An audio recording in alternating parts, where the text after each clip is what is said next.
अंतिम जो षट संपत्ति है वह है समाधान। समाधान कहा चित्त एकाग्रता, चित्त का एकाग्र हो जाना। देखें, कहा चित्त की एकाग्रता अर्थात ब्रह्म में एकाग्रता कर लेना, यह समाधान कहलाता है। तो अपने चित्त को सांसारिक विषयों से हटा लेना, उसको एकाग्र कर लेना, किसमें? ब्रह्म में, अपना जो मूल स्वरूप है आत्म में स्थित, यह रख लेना, यही कहलाता है समाधान। अर्थात हमारा जो चित्त है इसकी जो चंचलताएं हैं वह समाप्त हो जाए, अंतःकरण की ही समाप्ति हो जाए। जो साधक है स्वयं का अर्थात अगर जो हम ध्यान की अवस्था में कहें तो ध्यान समाप्त हो जाए और मात्र क्या बचे? ध्येय मात्र बचे, वही कहलाती है समाधि, अर्थात वही है समाधान। तो यह क्या है? चित्त की एकाग्रता, अर्थात हमारा जो चित्त है वह एकाग्र हो जाए, अपने स्वरूप को हम भूल जाएं, मात्र और मात्र ब्रह्म के ही स्वरूप में स्थित हो जाएं, ब्रह्म के साथ में एक हो जाएं, वह क्या है? वही है समाधान। तो ये आपको यहाँ पर जानना है। आप अच्छे ढंग से जो षट संपत्तियां हैं इन्हें जान चुके होंगे।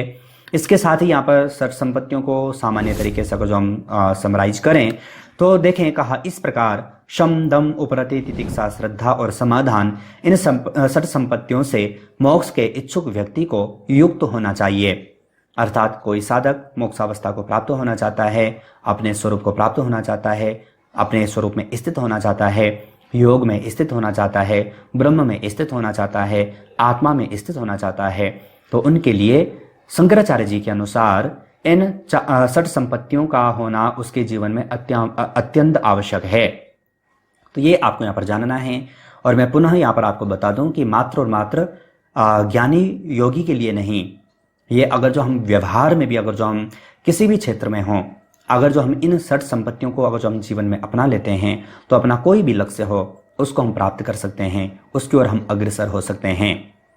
तो आशा है आप इन षट संपत्तियों को अच्छे ढंग से समझ चुके होंगे। इनसे संबंधित अगर आपके मन में कोई भी प्रश्न होता है तो आप एप्लीकेशन पर चैट सपोर्ट पर जाकर के पूछ सकते हैं, या फिर आप यूट्यूब के कमेंट बॉक्स में जाकर के अपना प्रश्न वहां पर रख सकते हैं। तो इस लेक्चर में इतना ही। अन्य लेक्चर्स के साथ आप सभी से पुनः मुलाकात होगी, लेकिन तब तक आप अपना और अपनी फैमिली का बहुत ख्याल रखिएगा। बाय।